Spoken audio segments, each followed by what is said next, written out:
Hey, est-ce que tu as vu le film là, Évanoui? En anglais, c'est Weapons. Ah, c'est un bon film, hein? Attends, écoute un peu que je te raconte l'histoire. Alors, le film commence dans le noir, obscuritat.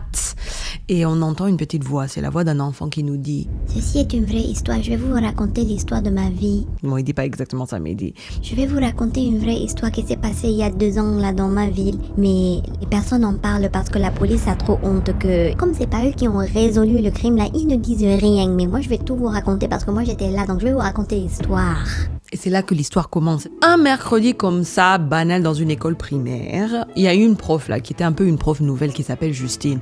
Elle rentre dans sa classe. Toutes les autres classes, normales. Les enfants sont là, tout le monde est venu à l'heure. Mais dans la classe là, de Justine, il y a un problème. Il n'y a pas d'enfant. À part un qui s'appelle Alex Lily. Et l'enfant narrateur là nous raconte que la veille à 2h17, mais désolé mon enfant, c'est pas la veille ça, c'est le matin même, à 2h17 du matin. Tous les enfants de cette classe-là, à part Alex, se sont levés, sont descendus de leur lit. Ils ont emprunté la porte d'entrée et ils sont partis. On ne sait pas où, ils sont partis dans le noir comme ça. Comme s'il y avait un rendez-vous important de Pokémon ou je sais pas quoi. Qu'est-ce que les enfants regardent de nos jours? Je ne sais même pas. On aurait dit qu'ils allaient tous à un casting pour un nouveau film Disney qui s'appelle Avion. Et qu'ils ont dit, on va embaucher des enfants pour faire des avions. Ça va être plus marrant. Donc tous les enfants sont là en train de pratiquer. Je suis un avion, je suis un avion. Et ils partent dans la nuit comme ça. Et on sait que les castings, là, c'est toujours à des heures impossibles. Donc 2h du matin, ça ne m'étonnerait pas. Bref, on revient. Alors, pourquoi est-ce qu'on sait que c'était à 2h17? C'est parce que au moment où les enfants là ils sont partis, l'alarme des maisons, la plupart des maisons, elle a sonné. Et il y a même plein de maisons qui ont des caméras maintenant de nos jours, c'est comme ça. Hein. Et donc les enfants ils sont dans la rue en train de courir devant des maisons avec des caméras. Les caméras ils ont tout vu. Mais après pour dire que c'était à 2h17 qu'ils se sont réveillés. Désolé, mais c'est à 2h17 que peut-être que l'alarme a sonné dans les maisons. Ça veut pas dire que les enfants se sont levés à 2h17. Parce que comment est-ce qu'une alarme se lève dès que l'enfant se lève? Bref, on continue.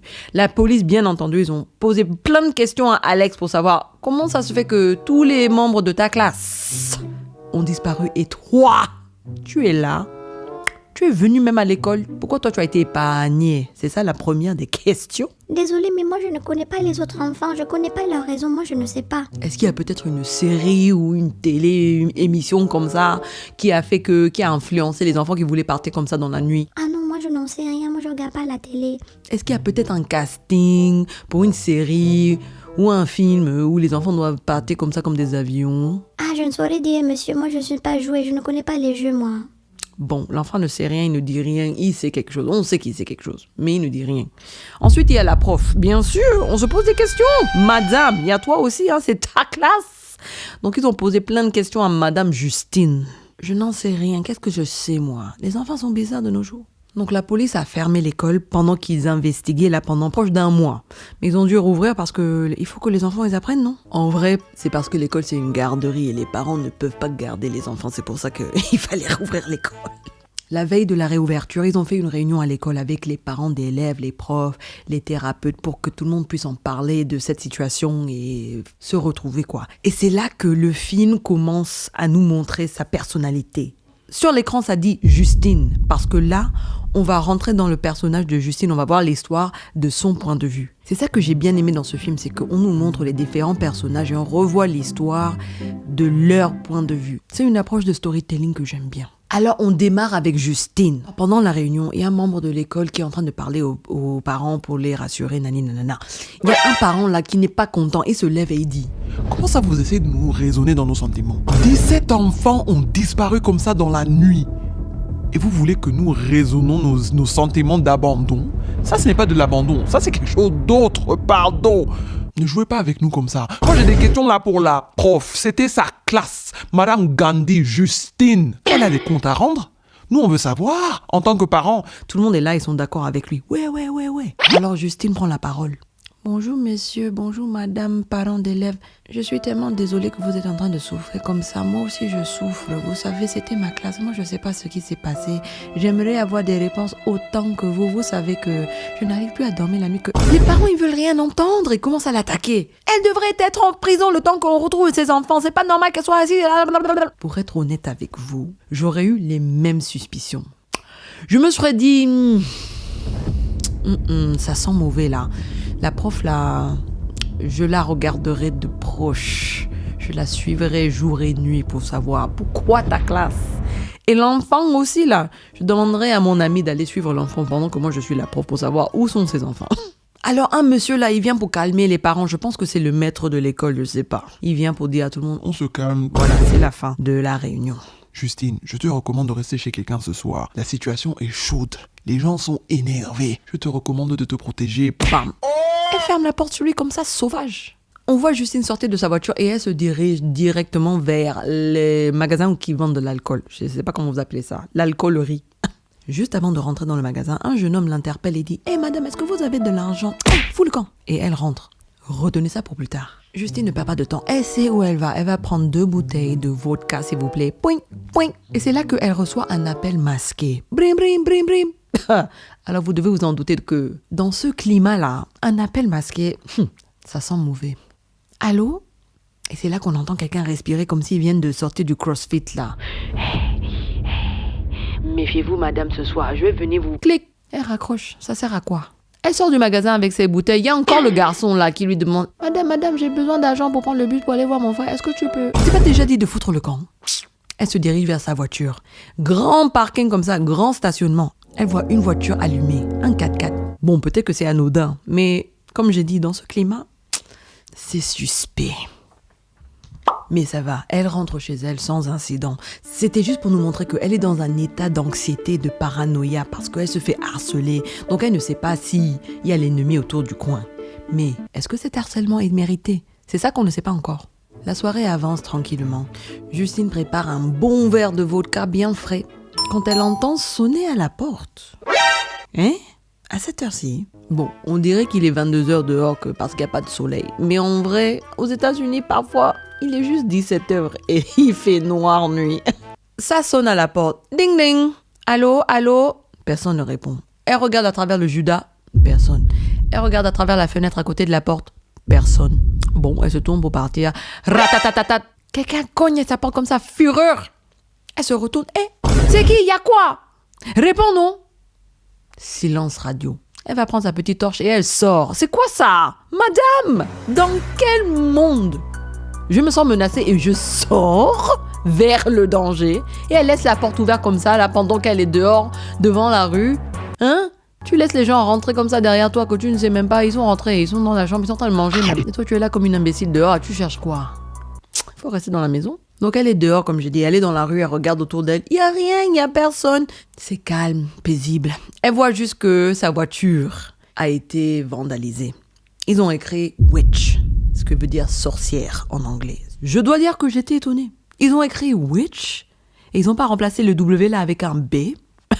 Ok. Le lendemain matin, Justine est en train de frotter sa voiture, mais elle n'arrive pas à enlever. La peinture là, elle est bien gravée. Elle se rend dans le bureau du directeur de l'école qui lui dit... Tu sais, peut-être qu'il va falloir prendre une pause, ne pas venir à l'école pendant un petit moment parce que avec toutes ces tensions, les gens ne sont pas contents et on ne peut pas assurer ta sécurité dans ces conditions-là. Et Alex, il se porte comment? Alex se porte très bien. Il est dans une autre classe maintenant, tout se porte bien. Est-ce que je peux lui parler? Justine, on t'a déjà dit que non, tu peux pas lui parler.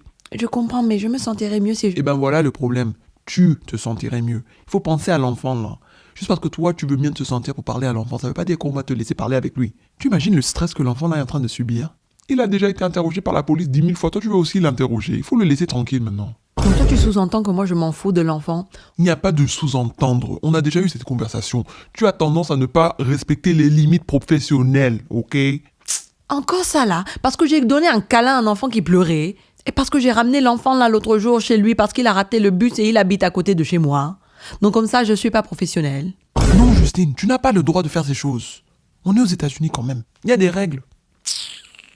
Écoute, moi je connais tes intentions. Mais tu n'es pas le parent dans ces situations. Tu es la maîtresse d'école. Il y a une différence. Alors non, tu peux pas parler à l'Alex. Je t'entends, mais il ne reste que nous deux là. Ensuite, j'ai l'impression que c'est la fin de la journée scolaire. Justine est dans sa voiture, en larmes. Elle regarde les enfants partir, elle voit Alex. Mais ça va, elle a rien fait. La prochaine scène, on voit un policier inspecter la voiture de Justine. J'imagine qu'elle est en train de porter plainte. Pendant l'inspection, elle reconnaît quelqu'un de loin, elle le salue. C'est un policier. Il a l'air un peu gêné, mais il la salue quand même. Prochaine scène, ça va vite, hein, j'espère que vous suivez. Justine est dans le bar. On sait qu'elle aime boire, donc ce n'est pas étonnant. Et quelqu'un rentre dans le bar. On sait déjà. C'est le policier. Elle est toute contente de le voir et dit... Est-ce qu'on peut se donner un câlin? Pourquoi tu me demandes la permission? Est-ce que tu es un de mes élèves? Bien sûr qu'on peut se donner un câlin. On peut comprendre de cette interaction que peut-être que monsieur est un ex. C'est ce que moi j'ai compris en tout cas. Hey, tu as quoi comme ça sur la main? Ah, rien. C'est un accident, il faut le laisser. Sachez que si je vous raconte un détail, c'est parce qu'il faut le retenir pour plus tard. Je ne dis pas les choses de manière anodine. Donc les deux là se mettent à parler. Et j'espère que c'est pas un problème que je t'ai appelé. Non, je suis content que tu m'aies appelé. Ça fait un moment que je pense à toi, que j'avais envie de te contacter pour savoir comment ça va. Mais je voulais pas aggraver la situation. Je suis pas une petite fleur sensible. Hein. Tu peux m'appeler, ça va pas me blesser. Tu veux boire quelque chose? Oui, je vais prendre un coca. Un coca? D'accord. Alors, comment ça va? Ah, ça va très bien. Tout le monde pense que je suis une sorcière, non? Non, quand même pas. Tu as vu ma voiture? J'espère que tu n'es pas venu en voiture. Pourquoi? Parce que... Ah, ne me dérange pas toi aussi. Tu sais que je m'inquiète pour toi. J'ai pas besoin que tu t'inquiètes pour moi. Je ne suis pas bourrée. D'accord. Justine, si je peux te donner un conseil, c'est de sortir de ta tête un peu là. Tu as tendance à trop te jouer la victime et penser que tu es le centre de l'univers. Et boire toute seule comme ça là, ça n'aide pas la situation. Mais je ne suis pas seule. Tu es avec moi, non? Ça commence. La diversion. Elle veut pas entendre la vérité. Est-ce que Donna sait que tu es là avec moi? Oh, c'est qui Donna? Non. Ah bon? Bah on n'est pas vraiment... Disons que ça ne se passe pas vraiment en ce moment entre nous. Ah d'accord, noté. C'est là que Justine a compris que la porte est ouverte.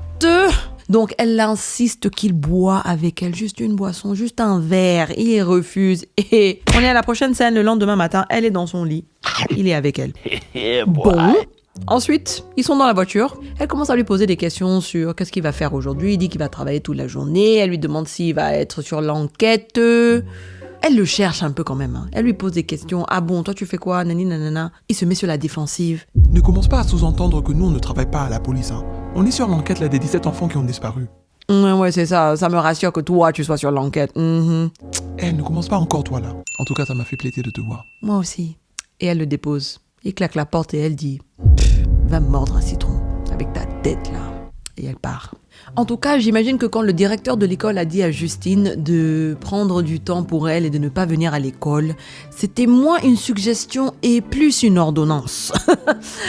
Justine a trop de temps entre ses mains. Donc, qu'est-ce qu'elle décide de faire? Elle décide de suivre le petit garçon là, Alex. Elle suit son bus en voiture et elle se rend chez lui. Elle le regarde de loin rentrer chez lui et elle va toc à la porte. Personne ne répond. Donc, logiquement, elle continue à investiguer. Elle ouvre la barrière pour aller derrière la maison. On voit qu'il y a du papier journal là, sur toutes les fenêtres, comme si ça bloque, que tu peux rien voir. Elle regarde entre le papier pour voir qu'est-ce qui se passe à l'intérieur. Et c'est là qu'elle voit 2 têtes. Quand je dis 2 têtes, je veux dire il y a 2 personnes assises sur un canapé. Je voulais pas dire juste 2 têtes flottantes. Je dois préciser parce que c'est vrai que c'est un film d'horreur. Elle sursaute, elle recule, elle fait tomber des choses, ça fait du bruit, clang, clang, clang. Elle se rapproche de la fenêtre pour voir s'ils ont bougé. Aucun mouvement, aucun signe de vie. Bizarre. Donc elle est dans sa voiture, elle appelle Marcus, le directeur de l'école, pour lui raconter ce qu'elle a vu. Qu'est-ce que tu fais? Je t'ai bien dit de laisser cet enfant tranquille, de laisser cette famille tranquille. Et toi, tu vas carrément te rendre chez eux. Tu es folle. Mais toi là, tu ne m'écoutes pas. Tu n'as pas entendu ce que je t'ai dit. C'est bizarre l'ambiance là. Et les fenêtres et tout. Oui, imagine. Mets-toi à leur place. Les gens qui viennent la fouiller chez eux comme toi, tu fais là justement. Ils veulent sécuriser leur intimité. En tout cas, pour ton bien, je vais oublier que tu viens de m'appeler, que tu m'as raconté ces niaiseries. Et rentre chez toi. Arrête de déranger les gens comme ça. Prochaine scène. Justine se rend dans son magasin préféré, l'alcoolerie, pour aller ravitailler le stock. Elle marche calmement là, tout. Il y a quelqu'un derrière qui apparaît, une femme qui marche avec intention. Elle la prend par derrière, elle la jette par terre et elle commence à la menacer avec une bouteille d'alcool. C'est là qu'on comprend que c'est Donna. Tu as coin avec lui, hein? Tu as coin avec lui. Attends, qu'est-ce que tu racontes? Il m'a dit que vous n'étiez pas ensemble. Arrête ça! Menteuse! Il essayait d'être gentil avec toi et toi tu l'as poussé à l'alcool. Mauvaise fille que tu es. Comment tu as pu faire ça? Oh, qu'est-ce qu'on peut déduire de cette interaction? Le cops là, le policier avait entamé un parcours de sobriété qu'il a rompu. Il a aussi menti à propos de sa situation avec Donna, apparemment. Ou bien Donna refuse d'accepter qu'ils ne sont pas ensemble. Être ignorant comme ça par choix, ça arrive. En tout cas, on peut confirmer que Donna connaît bien la Justine là. Mauvaise influence. Bref, Justine, elle rentre, elle boit, elle va au lit, comme d'habitude. Après, on nous montre une scène. En gros, elle a un cauchemar. Elle rêve qu'elle est à l'école, il n'y a pas de lumière, c'est la nuit noire. Elle rentre dans sa classe, tous les enfants sont là, mais ils ont les têtes sur les tables comme s'ils sont tous endormis. À part Alex, qui a un maquillage de clown. Et voilà, elle se réveille en sursaut. Et elle regarde la porte ou le placard, je sais pas. Elle regarde voilà dans la chambre dans le noir parce que c'est ce qu'on fait quand on a peur la nuit. On commence à penser qu'il y a des fantômes partout, quoi, dans tous les recoins. Elle regarde, elle voit rien. Elle s'allonge, elle regarde le plafond. Bam, il y a une femme là sur son plafond. Quoi? Elle commence à crier, elle regarde et il n'y a rien. Bon, c'était juste une scène pour faire peur. En gros, tout ça pour dire, quand l'anxiété est haute, il ne faut pas se tourner à l'alcool. Ça ne va vraiment pas t'aider. Voici la morale de la scène. Continuons. Lendemain, rebelote, Justine a une seule mission. Elle est encore garée devant la maison de Alex. Alex est en train de marcher là, il se rend vers la maison. Elle sort de la voiture pour interpeller l'enfant dans la rue. Bonjour Alex, je sais que je n'ai pas le droit de te parler, mais je voulais te parler quand même. Est-ce que ça va? Oui, ça va. D'accord. Mais est-ce que tu es sûre que ça va? Je me pose des questions. Arrête de me suivre, laisse-moi tranquille. L'enfant s'énerve contre elle et il court vers chez lui. Clairement, il y a quelque chose qui ne va pas. Il y a quelque chose qui est bizarre. Même moi, à la place de Justine, je me dirais, il y a quelque chose qui ne va pas là. L'enfant n'est pas en sécurité. Moi, j'appelle la police. Il faut vérifier la maison. Il faut vérifier que tout va bien là. Mais bon, en même temps, c'est pas comme si la police, ils sont vraiment compétents. On voit un peu l'état de la police de ce quartier, non? Donc, Justine insiste. Elle bat à la porte. Elle sonne. Dring, dring, dring, dring. Elle cogne. Elle veut parler à quelqu'un. Personne ne répond. Elle retourne à sa voiture et elle attend. Elle guette toute la soirée là. Elle sirote sa petite vodka toute la soirée. Elle s'endort même carrément dans la voiture devant la maison. Et c'est là que, dans la nuit profonde, la porte de la maison s'ouvre. Et il y a quelqu'un qui sort. Elle a l'air folle. Une femme là avance de manière bizarre vers la voiture de Justine, justement. Elle s'arrête devant la voiture de Justine. Elle rentre derrière. Justine continue à dormir parce qu'elle est bourrée, donc elle a bien dormi. Et on voit une paire de ciseaux venir, tchop, et elle récupère un cheveu de Justine. Hey, si vous connaissez déjà. Si vous connaissez déjà. Qu'est-ce que ça veut dire qu'on prend un cheveu de quelqu'un, hein? Dans plusieurs cultures, vous savez de quoi on parle là. Mais pour ceux qui ne savent pas, continuez à regarder. C'est là que chapitre Justine se termine et on ouvre un nouveau chapitre. Archer. Le chapitre de Archer commence avec un homme qui dort dans le lit d'un enfant. Sa femme se pointe à la porte de la chambre et lui dit « Je vais au travail ». De manière sec, comme si elle est énervée par la situation. Peut-être énervée qu'elle doit continuer à vivre, elle doit continuer à gagner du pain pour la maison. Et lui, il dort dans la chambre de l'enfant plutôt que de dormir avec sa femme. L'enfant là, j'imagine, c'est un des 17 qui a disparu. « Monsieur, je comprends, mais vous êtes ensemble dans cette adversité. Soyez une équipe. Tu n'es pas seul à souffrir. » On voit Archer sur son ordinateur regarder la vidéo en boucle là, qui a été enregistrée par la sonnette de leur maison, du soir où leur enfant est parti comme ça dans la nuit. Il se rend éventuellement au travail. Et c'est là qu'on découvre qu'il est soit chef de chantier, maître d'œuvre, un truc du genre, pour la construction de maisons. À travers un échange qu'il a avec un de ses employés, on apprend qu'il a oublié de passer certaines commandes, il vient en retard, il n'est pas très présent dans son travail. Et à cause de ça, il est en train de retarder le projet. Et les clients, ils arrivent et ils sont pas contents. Il a commandé la mauvaise peinture pour la porte d'entrée. Ils ont demandé du vert. Il a peint la porte en rouge. Il prend les pots de peinture rouge. J'ai dit. Retenez ça pour plus tard. Prochaine scène, on voit que papa... Je vais l'appeler papa parce que là, de dire Archer à chaque fois, là, ça fatigue la bouche. C'est pas fluide en français. Papa se rend au commissariat. Il a des questions pour la police. Il veut savoir comment se passe l'enquête là pour retrouver son enfant. La police essaie de le rassurer que... On est sur l'enquête, on fait ce qu'on peut. On est en train de rechercher à droite, à gauche. Vous avez parlé des autres policiers là, le policier fédéral. Oui, eux aussi, ils travaillent avec nous. Et les chiens là, j'ai rien entendu à propos de l'enquête des chiens. C'est parce que ce n'est pas votre enquête, c'est la nôtre. Calmez-vous. Et la maîtresse là, pourquoi elle est libre dans les rues? Pourquoi vous n'êtes pas en train de l'investiguer comme il faut? Je vous assure qu'on est en train de faire notre travail. On est en train d'investiguer partout, tout le monde, tout le temps. Ok? Ce n'est pas la seule personne qu'on investigue en ce moment. Vous l'avez investigué, hein? Ah bon, hein? Est-ce que vous savez que elle a un dossier criminel? Criminel, n'exagérons pas non plus. Si criminel, il y a 2 ans, elle a eu une amende parce qu'elle conduisait ivre. Et est-ce que vous saviez qu'elle a été virée de son ancien taf là dans l'autre école pour comportement inapproprié? Comportement avec un collègue. Oui, mais bon, tu as compris, elle a des problèmes. Il faut l'investiguer. Je la sens pas bien, cette madame. Ok, d'accord. Ben, dis-moi alors, qu'est-ce que toi tu vois que moi je ne vois pas? Parce que les enfants là, elle n'est pas venue les récupérer un par un. Ils sont tous sortis de leur propre gré des maisons. Ils sont partis comme ça dans la nuit, tout seuls. Explique-moi alors. Toi, tu sais quelque chose que moi je ne sais pas. Dis-moi. Et c'est là qu'on voit qu'il a profité de la réunion des parents élèves pour aérer la colère qu'il a en lui contre la Madame Justine. Tu te souviens non, de cette scène dans le chapitre de Justine? Il y avait un homme là qui s'est levé, qui a commencé à parler contre Justine justement. Ben, c'était lui, c'était Archer. Et c'est bien lui qu'après la réunion, il est rentré dans sa voiture et il a suivi Justine jusqu'à l'alcoolerie là. Et c'est lui qui était dans le parking avec le 4x4 allumé. Il l'a guetté, il l'a regardé. Et c'est encore lui qui l'a suivi jusqu'à chez elle. Et tout ce qu'on nous montre, c'est qu'il a de la peinture rouge dans son 4x4. C'était bien lui qui a peint le mot sorcière sur la voiture de Justine. Et qui a sûrement sonné à sa porte et cogné et qui l'a harcelé, quoi. Plus tard dans la soirée, papa continue à investiguer, puis il se met au lit. Et là, on nous montre son cauchemar à lui. Il voit son enfant Matthew partir et il le suit. Il traverse les arbres, il le suit et il se retrouve devant une maison. J'ai l'impression qu'il s'est retrouvé devant sa propre maison. Mathieu court là vers la maison et il rentre dedans. Au-dessus de la maison, il y a un orage. Il y a l'heure d'une horloge qui apparaît là en rouge, 2h17. Bon, papa rentre dans la maison, il appelle Mathieu. Il commence à marcher pour trouver son fils. Il continue, il monte, il s'approche d'une chambre, il rentre dans la chambre. Les draps sont bien les draps de Batman. Il y a quelqu'un dans le lit sous ces draps là. Il touche l'épaule, la personne se retourne. C'est bien son fils Mathieu. Il est ému, il lui demande « Mathieu, tu es où comme ça mon fils ?» Mathieu le regarde, mais il est figé. Figé dans le temps, comme une poupée en cire. Papa commence à être ému, à s'énerver. « Parle-moi, dis-moi où tu es quand même. Je suis désolé que je n'étais pas capable de...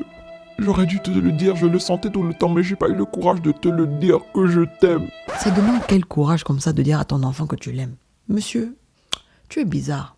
C'est à ce moment qu'il y a une lumière qui vient sur la face là de Mathieu et Mathieu devient un clown. On ne sait pas. Encore le clown là qu'on a vu dans la chambre de Justine là sur le plafond. Nouveau personnage. Et là, papa se réveille dans le lit de Mathieu en sursaut. Parce que waouh, ça c'est un vrai cauchemar. Je suis d'accord. Donc, on est bien le lendemain matin et papa il se dirige pour aller au travail. Et il regarde devant la maison, il voit dans la distance là une tour. Je pense que c'est les tours de téléphone électrique, je ne sais pas, c'est une tour en métal quoi. Je ne travaille pas dans le BTP, laissez-moi tranquille. Et là, bam, il a une idée. Il rentre chez lui, il prend la carte. J'aurais dit que, c'est bizarre comme ça, comment il a une carte comme ça? Mais, comme il travaille dans le BTP, je me suis dit, bon, c'est peut-être pour lui, c'est normal d'avoir des cartes. Parce que qui de nos jours a une carte? Je ne m'en moque pas, hein. Je pense que c'est une très bonne idée. On devrait tous avoir une carte locale, globale même. Et à jour, s'il vous plaît. Et il commence à faire comme les architectes là. Il encercle la maison, il encercle la tour. Il fait une ligne là, bien droite avec une règle. Ah, j'adore ça. J'adore les scènes comme ça là. Avec la petite musique tic tic tac tac tac tac. Qu'il y a quelque chose qui se passe. C'est dynamique. Il y a de l'espoir dans l'air. Mais il ne comprend toujours pas. Donc, il se dirige vers une autre maison. Une maison qui comporte aussi une caméra sur la sonnette. Mais ce n'est pas n'importe quelle maison. On apprend vite que c'est la maison d'un autre enfant disparu, bien entendu. Il demande à la maman s'il peut voir la vidéo que eux ils ont de leur enfant qui a disparu. Et elle dit « Je suis pas très à l'aise, non. » Bon, mais papa est déter. Je pense qu'il aurait pu mieux expliquer la situation, mais bon, c'est pas grave. Il a attendu dans sa voiture que monsieur rentre. Apparemment, il le connaît. Il a arrêté le monsieur de la maison lorsqu'il se dirigeait vers son chez lui, quoi. Il explique la situation et ça a marché. On les voit les deux là devant l'ordinateur en train de regarder la vidéo de la fuite de leur enfant. Madame n'est pas contente. Ça me rappelle, il y a quelqu'un qui est venu là, il voulait faire des travaux dans la maison, il a sonné pour demander « Est-ce que je peux venir faire des travaux chez vous ?» Je lui ai dit non. Il a dit « Est-ce que monsieur est là? Est-ce que je peux lui parler ?» Je lui ai dit non.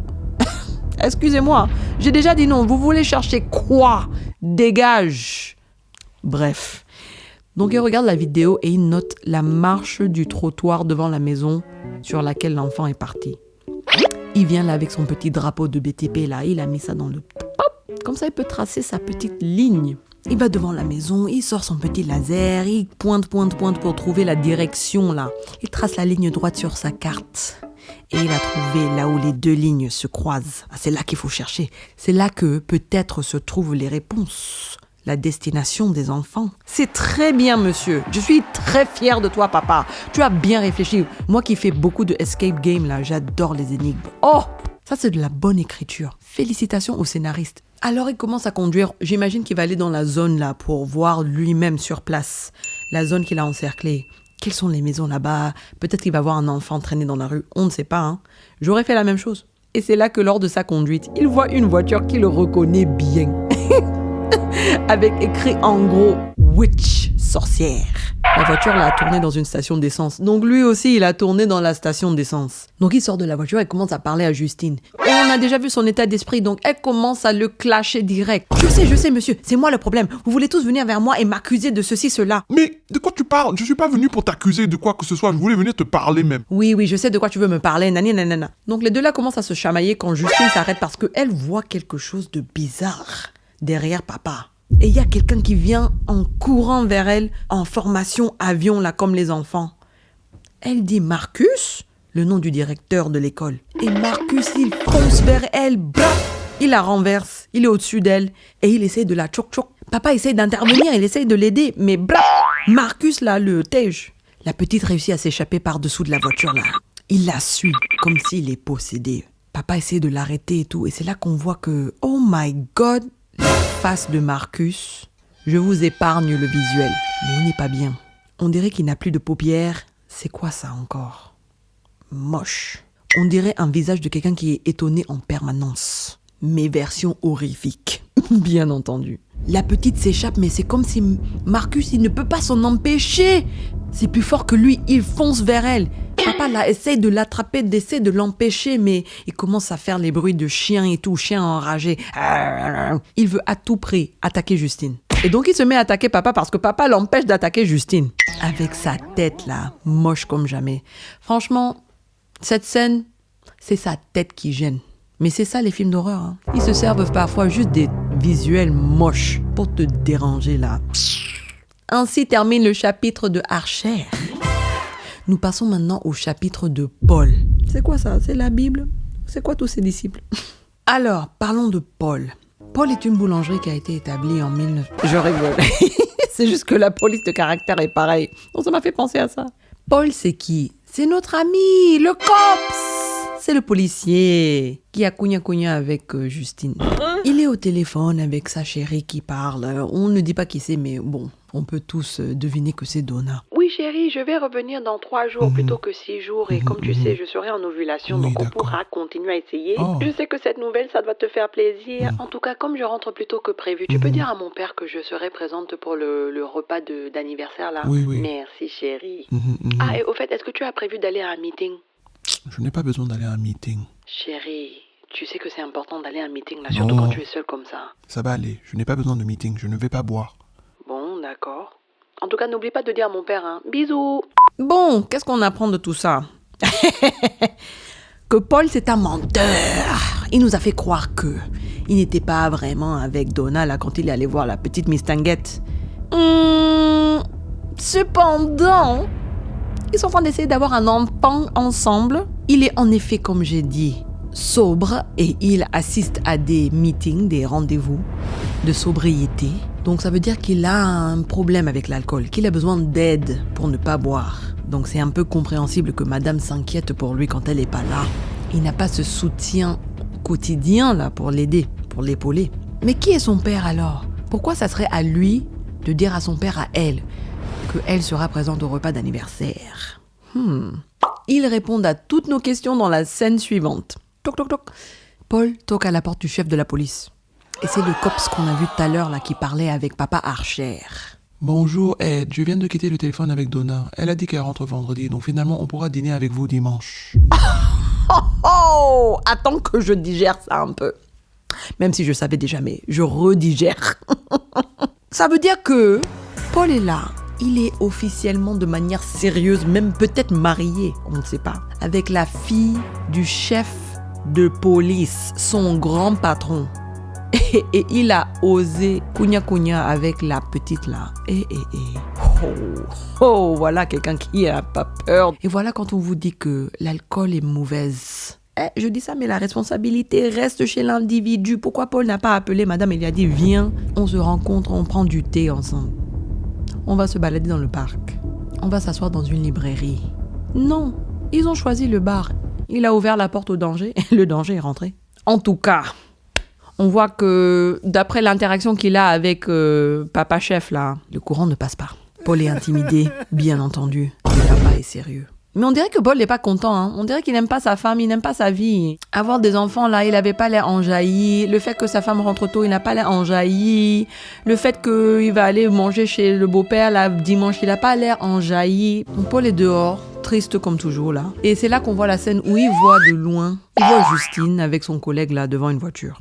Paul fait son travail. Il est dans la voiture, il se balade dans la voiture de police, là, juste pour surveiller les rues, quoi. Et on entend à la radio qu'ils parlent justement de la disparition des 17 enfants. Ils disent que ça va faire bientôt 30 jours qu'ils sont disparus. Et c'est à ce moment-là que Paul, il voit quelqu'un courir, là, de manière suspecte. Le personnage va se faufiler dans une allée. Paul s'arrête devant l'allée, il sonne sa petite sonnette, là, de policier. Ouh, arrête ce que tu fais, là. Le jeune homme le voit et il se met à courir. Paul allume l'alarme de la voiture et il se met en poursuite. Paul conduit comme ça, pour retrouver l'enfant là. Il connaît bien le quartier. Hein. Et la scène, elle est bien filmée. Je dois dire, hein, ce film, franchement, il est bien filmé. Pour un film d'horreur, ils ont mis du travail dedans. Ça a été bien produit, bien écrit. Chapeau, je dis. Et c'est rare que je dise ça, surtout dans un film d'horreur. En tout cas, Paul, il retrouve l'enfant là, il lui court après, il lui saute dessus. L'enfant est par terre, Paul l'a bien plaqué contre le sol. Paul, on voit qu'il essaie d'être un bon policier, il lui demande « Ça va ?» Et l'enfant là commence à négocier. « Oui, s'il te plaît, monsieur, c'est l'immeuble dans lequel je travaille, j'avais oublié mes clés, c'est pour ça que j'essaie de rentrer par la fenêtre. Pardon, monsieur, s'il te plaît. » T'es sûr que ça va? T'es tombé assez dur? Est-ce que les menottes, ça va? Elles sont pas trop serrées? Ok, tout va bien. Bon, viens à la voiture avec moi. J'imagine qu'il y a des protocoles en place, je ne connais pas, mais que les policiers sont supposés quand même arrêter quelqu'un, mais s'assurer qu'ils sont pas en train de les torturer non plus. Il plaque l'enfant contre la voiture et il commence à lui poser des questions. Est-ce que tu possèdes une arme sur toi? Est-ce que tu as de la drogue sur le corps? Voilà, parce que je dois commencer à te chercher. Il n'y a rien dans ta poche là qui va me piquer. Non, monsieur, je n'ai rien, monsieur. Ok. Paul commence à le fouiller. Il rentre dans une des poches. Aïe! Il sort la main et une seringue tombe de la poche. Paul s'est fait piquer dans le doigt. Il cogne l'enfant là sur la tête direct. L'enfant tombe. En panique, il ouvre sa boîte de secours pour essayer de désinfecter très très vite la blessure là.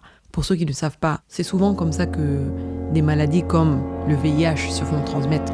C'est par les aiguilles de seringue contaminées. C'est en se soignant que Paul se rend compte que la caméra de la voiture était activée. Ben oui, la police, ils ont les caméras maintenant. Il le déconnecte directement et se rend compte qu'il a fait une grave erreur. Car là, il y a une trace qu'il a assommé le suspect. Il n'a pas le droit de faire ça. Eh oui, vous m'entendez bien, la police n'a pas le droit de vous faire mal. Je suis contente que ce film a profité pour aussi relayer ce message. Quand on voit les polices là qui font du n'importe quoi aux États-Unis, c'est illégal. Ce n'est pas protocolaire du tout. Voilà le petit rappel. Il retourne voir l'enfant là qui est tombé dans les pommes à côté de la voiture. Il essaie de le ranimer. Dès que l'enfant reprend conscience, Paul, en panique, lui dit « Écoute, on va dire que je ne t'ai jamais attrapé, tu m'as jamais vu, d'accord? Ok? Toi, tu m'as fait mal, je t'ai fait mal. On va dire qu'on est kiff-kiff burrito. Donc, je vais te lâcher et je ne veux plus jamais te revoir ici, d'accord? Si je te revois, ça sera un gros problème. Tant qu'on ne se recroise plus, tout va bien, d'accord? D'accord, ok. » L'enfant a l'air perdu, mais je pense qu'il a accepté quoi. Il hoche la tête, mais il est perdu. Paul se rend au commissariat et il va voir direct Papa Chef. Il lui raconte ce qui s'est passé. Et Papa Chef lui dit « Écoute, tant que personne n'a porté plainte, la vidéo là, ça va rester dans les bases de données. Mais si le citoyen là, il revient dans les jours qui suivent pour porter plainte, mon gars, je pourrais pas t'aider. » Et c'est pour ça que je vous dis là que cette scène était très intentionnelle. C'était un cours de justice pour le spectateur, parce que les mots qu'ils ont utilisés sont tellement intentionnels et précis. Ils ont dit que si le citoyen ne revient pas d'ici un mois, porter plainte, tout va bien. Mais sinon, tes fesses vont chauffer. C'est pour que les gens savent que si tu te fais agresser, tu as un mois pour aller porter plainte. Il y a une vidéo officielle entre les mains de la police. Il faut dire aux gens, c'est bien. Paul est allé dans sa voiture pour lâcher un peu ses frustrations. Il est énervé, il est inquiet. C'est là qu'on entend « ding ». son téléphone là, il ouvre et... Notez que l'écran de son téléphone, c'est bien lui et sa meuf là, ok? Il a reçu un texto de qui? Justine. Qu'est-ce qu'elle dit? Coucou! C'est comme ça que les malheurs commencent. Avec un texto d'un exto. Bon, les scènes qui suivent sont rapides. On nous montre que, bien sûr, il est allé au bar, il a rencontré Justine. La scène juste après qu'il nous montre, c'est qu'il est en train de boum boum Justine de manière vicieuse, violente, agressive. Comme j'ai dit dans les autres vidéos, moi je n'aime pas ça. Mais bon, chacun son truc. Prochaine scène. Tu te souviens de la scène là qu'on a vue dans le chapitre de Justine? Et je pensais qu'elle le déposait au taf le lendemain. Mais non, elle le redéposait au bar parce qu'il avait laissé sa voiture là-bas. On le voit un peu tituber vers sa voiture. Monsieur a bu. Je sais pas combien de verres il a pris, mais ce n'était pas qu'un seul. Vous voyez ça? Comment les bêtises, ça peut être des boules de neige. Première bêtise, cogner le jeune homme que tu as menotté. Deuxième bêtise, se rendre dans un bar le soir. Troisième bêtise, rencontrer une ex, une jeune minette qui n'est pas ta copine, qui n'est pas ta go dans ce bar. Quatrième bêtise, boire avec la jeune minette. Cinquième bêtise, cogna avec la jeune fille qui n'est pas ta go. Et voilà, trifecta cocktail de bêtises. Paul rentre chez lui et on aperçoit déjà à côté de l'entrée une petite valise. Paul aperçoit plutôt un sac à main féminin sur le comptoir de la cuisine. Et c'est là qu'il entend la voix de sa dulcinée Donna qui dit « Paul !» Et oui, apparemment, il y a eu un truc au travail. Elle est rentrée plus tôt que prévu. Encore une fois, plus tôt que prévu. Et elle lui dit « Tu étais où comme ça ?» Paul. Paul. Imbécile! Prochaine scène, Paul est au taf. Les choses vont pas bien. Il passe devant le bureau là du chef. Avec la queue entre les pattes. Est-ce qu'il le sait? Est-ce qu'il le sait pas? Je sais pas si elle a appelé son père pour lui raconter que... Ça se trouve, elle pense que Paul, il est allé boire, c'est tout. Peut-être elle ne sait pas qu'il est aussi allé cogna. Mais, souvenez-vous de la scène où Donna est allée attaquer Justine là, dans l'alcoolerie. C'est qu'elle a su éventuellement. Paul, il sort du commissariat tendu. Et qui est-ce qu'il voit? Qui se dirige vers le commissariat?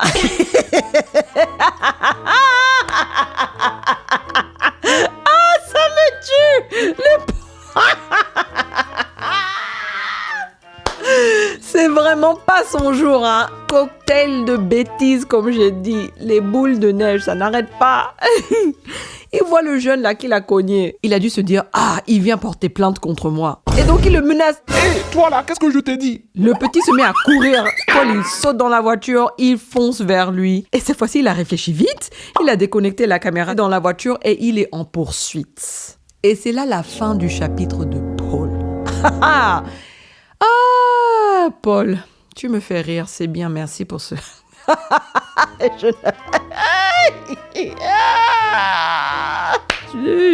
J'ai hâte de revenir à l'histoire de Paul là. Mais là, nous passons à l'histoire de James.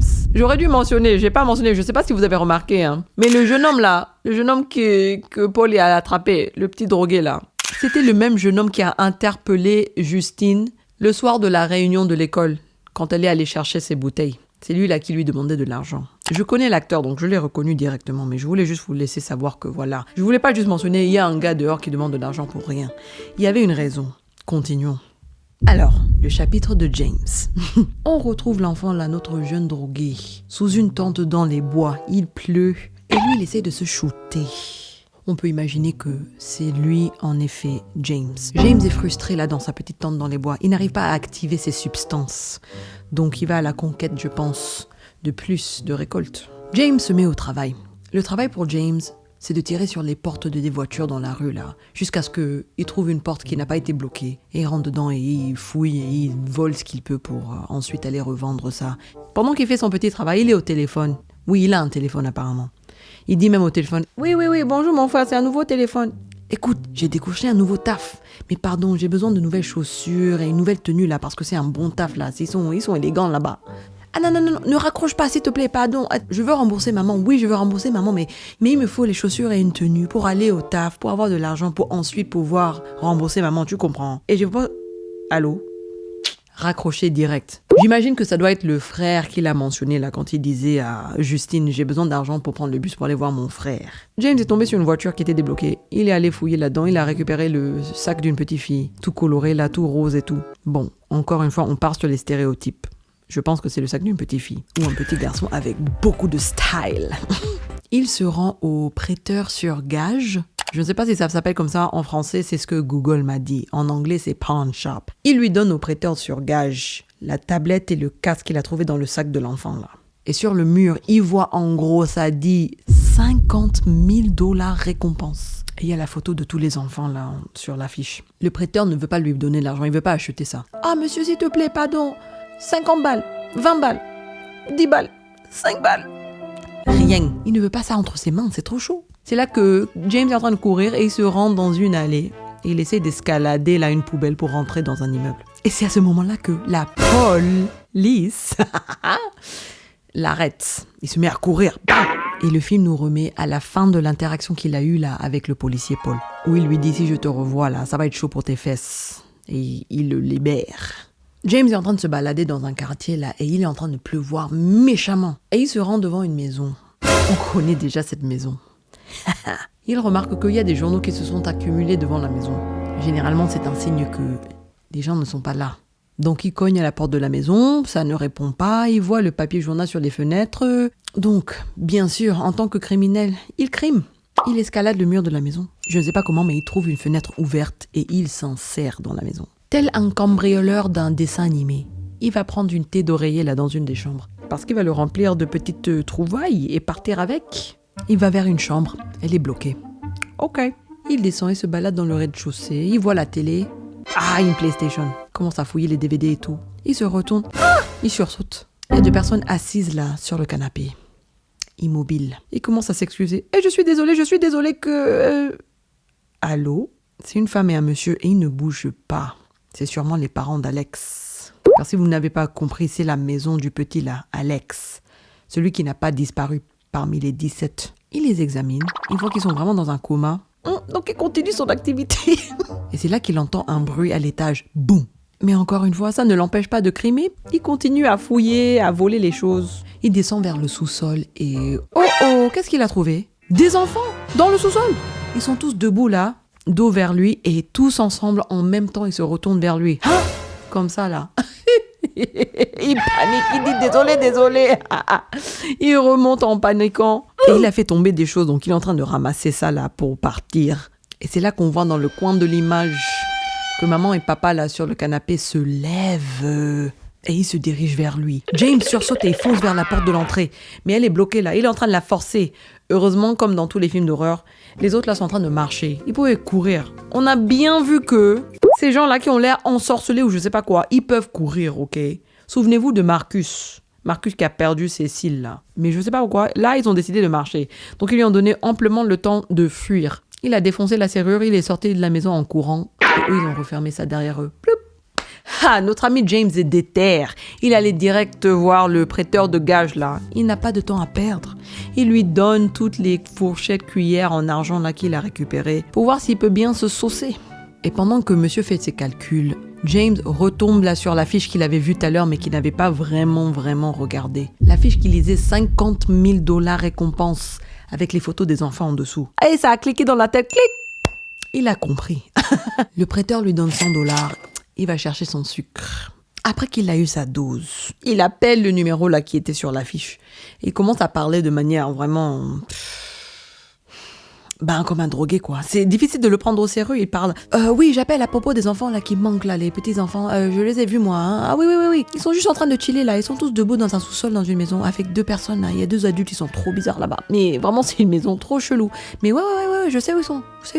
Donc la récompense là, ça marche comment? Est-ce que... Non, c'est pas une blague. Je suis vraiment sérieux. Je sais où ils sont. Je peux vous montrer. Mais j'ai pas envie de venir au commissariat. Est-ce qu'on peut se rencontrer ailleurs? Parce que j'ai une phobie des commissariats. Bon, j'imagine qu'on lui a dit soit tu viens au commissariat, soit tu te casses. Parce que c'est là que James est en train de marcher vers le commissariat. Paul est en train de sortir du commissariat et il le voit et il engueule. Qu'est-ce que je t'avais dit? Je ne t'avais pas dit de pas venir par ici. James part en courant, encore une fois. Il court. La maladie d'amour. Pardon. Et il se retrouve dans les bois là. Et il se pense en sécurité parce qu'il est, bon, on va dire chez lui, hein. C'est là où il habite. C'est là où il a sa tante. Et là, il est en confiance et en train de se parler à lui-même. Et quand il entend un bruit, boum, il commence à regarder autour de lui là, méfiant. Il regarde, il voit personne. Et là, finalement, il voit quelqu'un. Il y a une femme là, on pense, hein, on dirait une femme, au loin, avec des cheveux orange.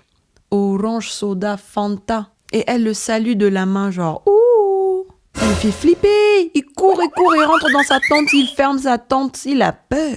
Et c'est là qu'il entend des pas se rapprocher de sa tente. Il chope 3 seringues comme des armes de défense. Je trouve ça marrant. Quelqu'un se rapproche de la tente là et commence à défaire la fermeture d'éclair. James fonce sur l'intrus et lui plante les seringues dans la face. Mais c'était Paul! Paul tombe vers l'arrière là en criant « Aïe !» Lui, sa boule de neige de bêtises. Voilà que ça continue. Il s'était fait piquer par une aiguille. Maintenant, il en a 3 de plus. Oh, que Paul, il est prêt à anéantir le petit là avec son fusil à pompe. Et James est en train de le paniquer. Il lui dit « Attends, je sais où ils sont les enfants là. Je sais où ils sont les enfants. » Ah, Paul étant un bon policier, il ne peut pas ignorer ça quand même. « Je t'assure, je sais où c'est dans la maison là. Je vais te montrer, c'est pas loin. Il embarque dans sa voiture, lui demande est-ce qu'il a le sida, est-ce qu'il a l'hépatite, les maladies qui se transmettent par le sang. Non, je pense pas. Pas ce que je sache, non. L'enfant là. Alors James le dirige jusqu'à la maison là. Et quand ils sont devant la maison, il lui demande excusez-moi monsieur policier, mais comment est-ce que je peux savoir que tu vas pas juste réclamer la récompense tout seul et la garder pour toi? La façon dont l'autre là le regarde. Donc Paul sort de la voiture et il va sonner à la maison. On voit cette scène depuis la perspective de James qui est toujours dans la voiture. Paul sonne, la porte s'ouvre. On ne voit personne. Paul entre dans la maison. La porte se ferme derrière lui. Et voilà, bim. Prochaine scène, c'est la nuit.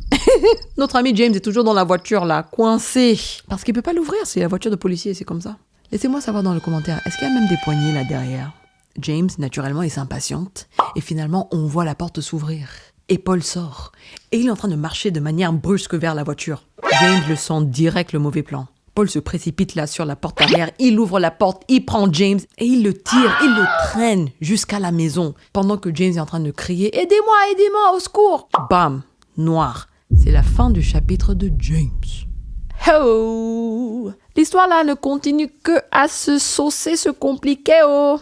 Prochain chapitre, Marcus, le directeur de l'école. Et donc le chapitre de Marcus démarre avec, bien entendu, Marcus, qui est au téléphone avec Justine. Souviens-toi, c'était la scène quand Justine était dans la voiture. Elle venait de rendre visite à la maison de Alex, là. Et elle avait remarqué qu'il y avait des journaux sur les fenêtres et les parents, là, assis bizarrement sur le canapé, dans le noir. Marcus est avec son partenaire et ils sont en train de faire des courses.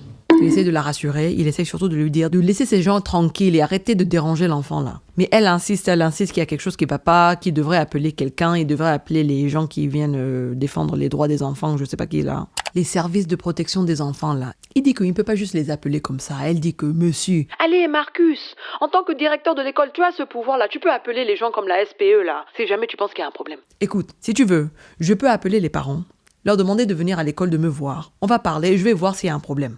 Ok. Prochaine scène, Marcus est à l'école dans son bureau. C'est là qu'il y a un petit toc-toc-toc à sa porte et c'est son assistante qui lui dit que son prochain rendez-vous est arrivé. Donc il s'attend à voir les parents d'Alex, n'est-ce pas? La secrétaire a dit « Vous pouvez rentrer, madame. » Madame. Et c'est là qu'on voit une dame avec des cheveux orange et un maquillage de clown, geisha clown, un mélange des deux, qui entre dans la pièce. Elle a un look, on va dire, spécial. C'est pas mauvais, c'est spécial. Au moins, c'est accordé. Elle a les couleurs et tout qui sont accordées. Elle a fait un effort. Mais le maquillage n'a pas d'eau, madame. Je vais vous dire maintenant là que je vais montrer des images de cette femme. Et je suis désolée là si ça vous dérange et si vous trouvez ça horrifique. Mais je ne pense pas que ça compte comme étant de l'horreur. C'est juste une femme qui devrait avoir une interdiction au maquillage parce qu'elle ne sait vraiment pas quoi en faire. En tout cas, les deux commencent à échanger. Elle dit qu'elle s'appelle Gladys. Ah, bonjour Gladys. Je pense pas qu'on s'est déjà rencontrés. Non. Parce que je pense que je m'en souviendrai. En tout cas, est-ce que vous êtes gardienne légale de d'Alex? Non, je suis la tante d'Alex. Sa mère, c'est ma petite sœur. Bon, d'accord.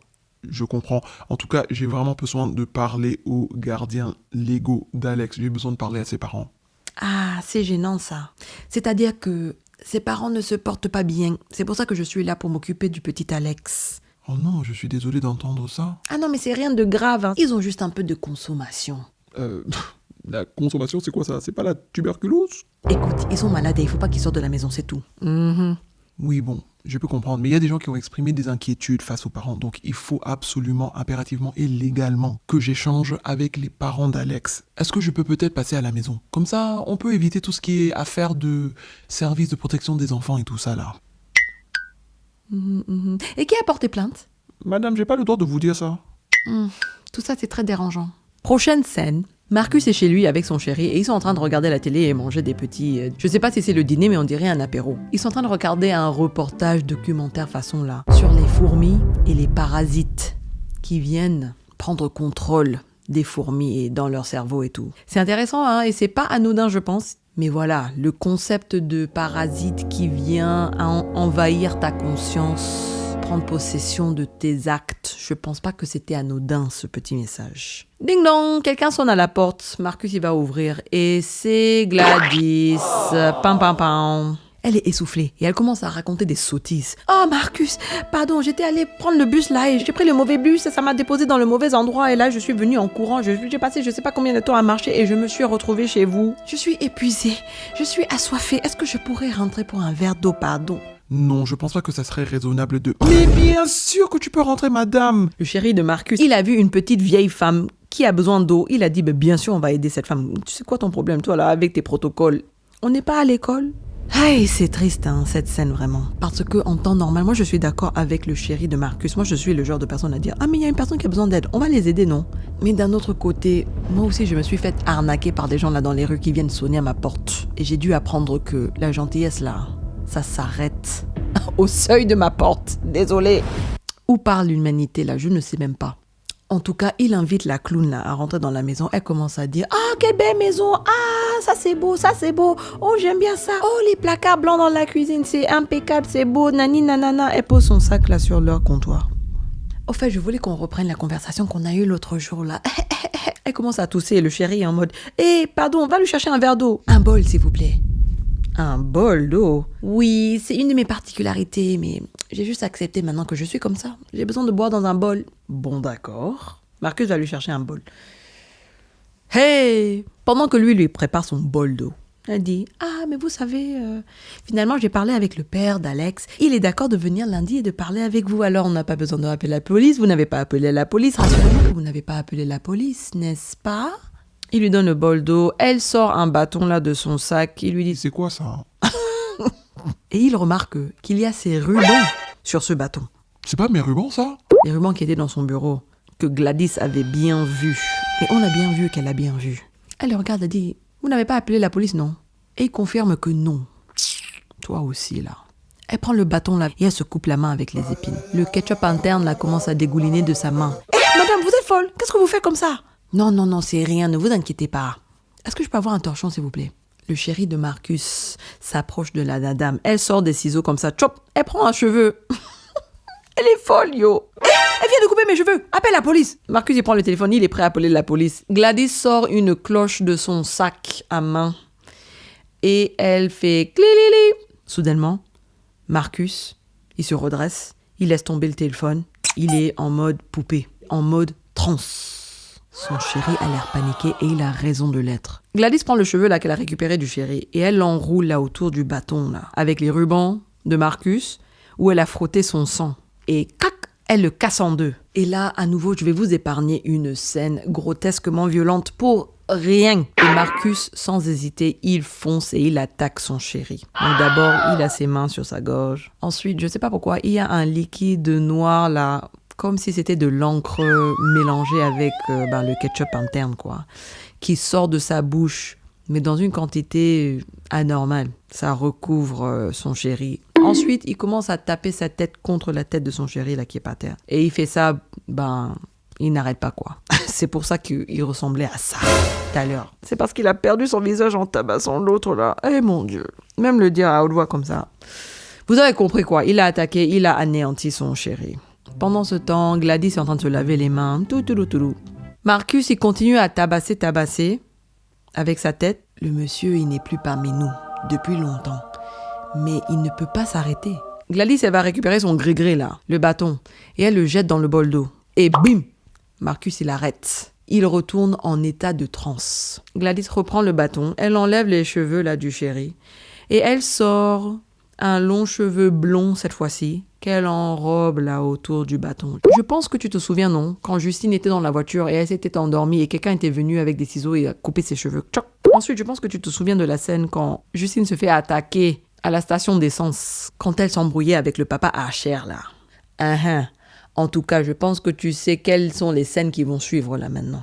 Gladys a bien embobiné le cheveu blond là sur le bâton. Coq, elle casse ça. Bam! Marcus, il file. Au travail. Elle range ses affaires, ses clics et ses claques. Tranquillement, elle prend ses affaires et elle part. Comme ça. C'est tout.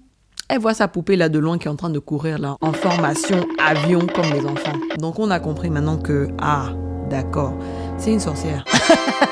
C'est une sorcière. Si vous n'aviez pas compris jusqu'à présent, je vous le dis, noir sur blanc, c'est une sorcière, ok? C'était très évident là que tous ces grégrétages là, ça sentait la sorcière de loin. De loin. En tout cas, on voit Marcus là qui court dans la ville. Il traverse la ville carrément. Grâce à la magie noire, il est connecté au GPS du démon. Et il sait comment localiser Justine. Combien de kilomètres il a fait à pied, je ne sais pas. Il est une machine à ce stade, programmée pour destruction. Et c'est là que, comme je vous ai dit, on reprend la scène où Justine était en train de parler à Papa Archer et Marcus lui fonce dessus. Donc, Justine s'échappe. Elle rentre dans le magasin là de la station d'essence. Le caissier là, il est inutile comme pas possible. Il n'appelle même pas la police, il ne fait rien. Il n'a pas une arme, tu vas me dire. Après, je peux comprendre. Il voulait pas s'impliquer. Pourquoi s'insérer dans le malheur des autres quand tu peux juste le regarder? En tout cas, elle fuit, l'autre la poursuit, papa l'interpelle, boum, à chaque fois. Elle continue à fuir, l'autre la poursuit, ça continue. Il arrive même à éclater la fenêtre de sa voiture. Je ne sais pas en quel sucre cette fenêtre a été construite. Elle a réussi à s'échapper en voiture et il continue à la poursuivre. À pied, bien sûr. Il est une machine, mais il n'est pas une machine efficace, il faut le dire. Il s'est pas arrêté pour dire je vais rentrer dans une voiture, je vais prendre ma voiture. Non. Heureusement que les outils du démon, là, ils sont pas sophistiqués.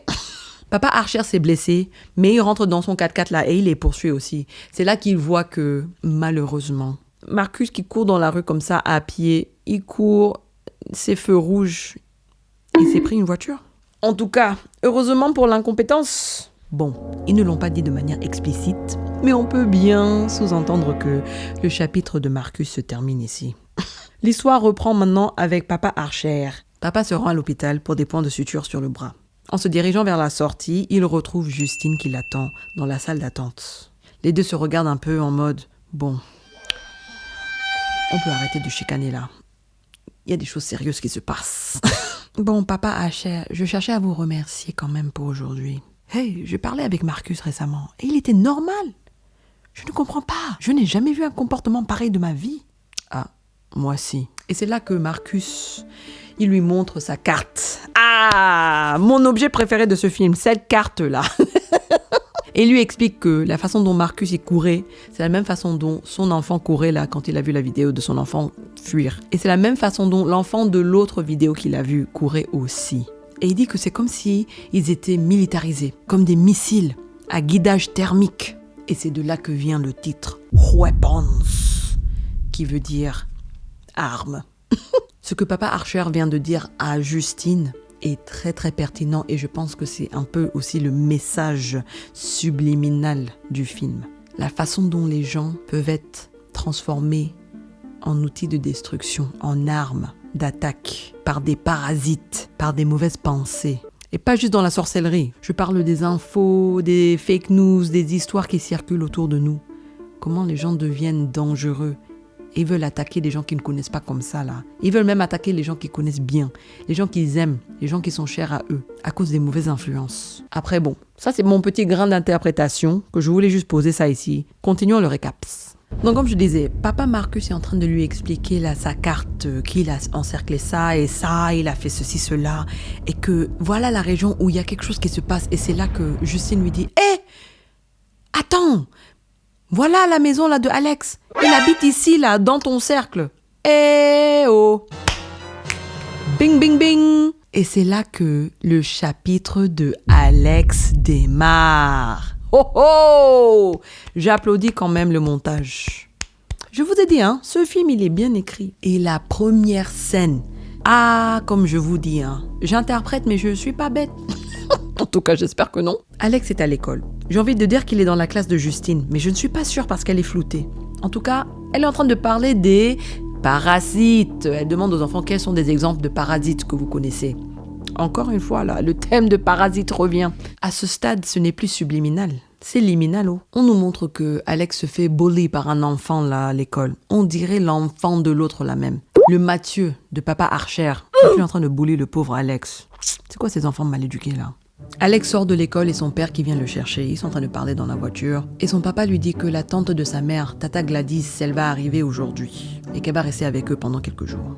Je la connais pas très bien. Je pense même pas que ta maman la connaît très bien, mais bon, c'est la famille. Donc on doit s'en occuper. C'est souvent cette mentalité qui mène à la souffrance des gens. Je dis ça, je dis rien. Ok, je suis retournée en arrière parce qu'il y avait un truc qui clochait là. À la scène où Gladys s'est présentée à Marcus, elle a bien dit que je suis la tante d'Alex et que la mère d'Alex, c'était sa petite sœur. Mais là, le papa nous dit que Gladys, c'est la tante de la mère d'Alex. Ce qui ferait d'elle la nièce, pas la petite sœur. Menteuse professionnelle.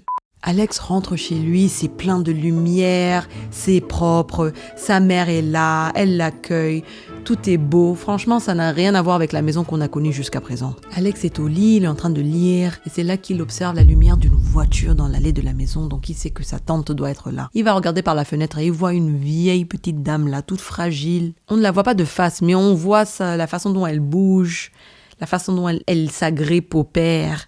Elle est fébrile, elle est fragile. Elle est en besoin d'assistance. Le lendemain, Alex il rentre dans la chambre de ses parents et il les entend. Ils sont en train de parler justement de Gladys. Le papa est en train de dire qu'elle est vraiment en mauvais état, qu'elle ne devrait pas être chez eux, elle devrait être dans un hôpital ou une hospice. Un hospice? Je sais pas. Elle a besoin de soins professionnels, quoi. Ça, c'est pas la Gladys que nous, on a vue, hein. Le père continue à dire à sa femme que ça fait 15 ans qu'ils n'ont pas vu cette femme, elle n'est même pas venue à leur mariage. La mère dit, écoute, ma mère aurait pris soin d'elle, alors moi je vais prendre soin d'elle. C'est ce qu'on fait dans la famille, c'est tout. Et c'est là qu'elle tombe sur Alex qui est dans leur chambre. Alex, qu'est-ce que tu fais ici? J'ai faim, maman. Si tu as faim, va manger, non? Pourquoi tu viens ici? Va manger, va brosser tes dents et je t'amène à l'école. Essaie de ne pas faire de bruit, il y a Tata Gladys qui dort à côté. D'accord, maman. L'enfant là, il n'est pas venu parce qu'il avait faim, il est venu pour écouter le potin. Je t'ai vu, tu connais. Si elle a dit que tu peux descendre et manger toi-même tout seul, c'est que tu sais comment faire, c'est que tu as les capacités. Mais j'ai bien aimé son excuse. Je suis venue manger. Dans la chambre? La scène d'après, Alex est en train de brosser ses dents et la salle de bain, j'imagine, est connectée à la chambre de Gladys. Donc il ouvre la porte là, il commence à regarder, à espionner. Il voit sa perruque. Il voit qu'elle a un arbre bizarre, tout noir, tout épineux. On connaît bien cet arbre. En tout cas, on connaît ses branches. Il voit les bras de sa tante. Elle a des marques partout, comme si c'était des petits bleus, je ne sais pas quoi. Elle le croise du regard. Il sursaute, il fuit. Le père d'Alex l'amène à l'école. Et dans la voiture, il lui demande... Elle va rester avec nous combien de temps? Ça, je sais pas, mais vu son état, je pense pas qu'elle va durer 1 mois. Comment tu dis ça à ton enfant? On voit une autre scène de Alex à l'école, là, dans sa classe, justement avec Madame Justine. Ils sont en train de compléter un petit examen et Justine leur dit « Ok, on baisse les crayons maintenant. » Il y a le bully là de Alex qui se retourne et qui lui jette le crayon à la face. Justine le réprimande direct. « Mathieu, ça suffit !» Mais vous avez dit de baisser les crayons. Alex, est-ce que ça va? Oui, ça va, madame. Toi là, prends tes affaires, tu sors, dégage. Et voilà, c'est là qu'on a la confirmation là que je pensais que l'enfant avec les cheveux longs là, c'est Mathieu, le fils de papa Asher. L'enfant problématique. Après, si son père ne l'a jamais dit « je t'aime », on peut comprendre pourquoi il est un enfant frustré. Mais après, s'il se comporte comme ça, je peux comprendre aussi pourquoi le père n'a pas envie de dire « je t'aime ». Je suis horrible. Donc la fin de la journée arrive. Alex, il sort pour attendre son père, mais son père ne vient jamais le récupérer. L'enfant décide de rentrer à pied. Il rentre et il retrouve ses parents qui sont assis à table. Il va vers son père. Papa, pourquoi tu n'es pas venu me chercher? Bonsoir Alex. C'était comment l'école? Et c'est là que Tata Gladys rentre dans la pièce, pleine de vitalité. Mon petit Alex, je suis tellement contente de te rencontrer. Qu'est-ce qui se passe? Pourquoi mes parents ils sont comme ça? Mais y a rien, tes parents ils vont très bien. Maman, qu'est-ce qui se passe? Bonsoir chérie. C'était comment l'école? Je vous dis maintenant, ils ont perdu en vitalité, énergie et santé. Et Tata Gladys a gagné vitalité, santé, énergie. Vous avez compris l'équation, non? Gladys continue à essayer de le rassurer. Tu vois, je t'ai dit, tout va bien, tout va très bien. Elle essaie de le caresser, mais lui, il recule. Alex, ne sois pas impoli. Bon, va te préparer parce que j'ai fait à manger, on va dîner ensemble. Comme tu n'étais pas là, je n'ai pas pu te demander ce que tu voulais, mais je t'ai préparé du macaroni. Alex, il prend le verre de la table, je pense qu'il y avait de l'eau là-dedans, et il jette ça à la face de son père. Papa! Le père ne réagit pas, ne bouge pas. Il a à peine la force de lever sa main pour essuyer son visage. Et là, Gladys s'énerve. Hé, tu arrêtes ça tout de suite. C'est quoi cette insolence? Tu montes là, tu vas te laver, brosser tes dents, tu te mets au lit. Il n'y aura pas de dîner ce soir. Tu m'as entendu? Monte. Il obéit, mais il a peur. Le petit se met au lit, mais je ne pense pas qu'il a dormi de la nuit. Nuit, jour. Il sort de la chambre et il descend. Ses parents sont toujours à table. Ils n'ont pas bougé de la nuit, on dirait. Et il y a Tata Gladys qui a enlevé sa perruque cette fois-ci là. Elle invite Alex à s'asseoir à table avec eux. Il a remarqué que les yeux de ses parents sont rouges. Est-ce qu'ils ont même cligné des yeux depuis hier soir? La situation n'est pas belle. Alex, ne t'inquiète pas pour tes parents. Ils sont en train de se reposer, c'est tout. Alors, quand tu iras à l'école aujourd'hui, tu ne diras à personne que je suis là. Tu as compris? Alex ne répond pas. Il la fixe. Et donc, elle lui dit, regarde alors. Elle a un bâton entre les mains, épineux. Oh, avec un cheveu enroulé. Elle se pique avec l'épine. Elle frotte son ketchup partout sur le bâton. Elle le regarde et dit, tu regardes bien, hein? Elle casse le bâton. Et direct, maman et papa, ils prennent les fourchettes qui sont à table là devant eux.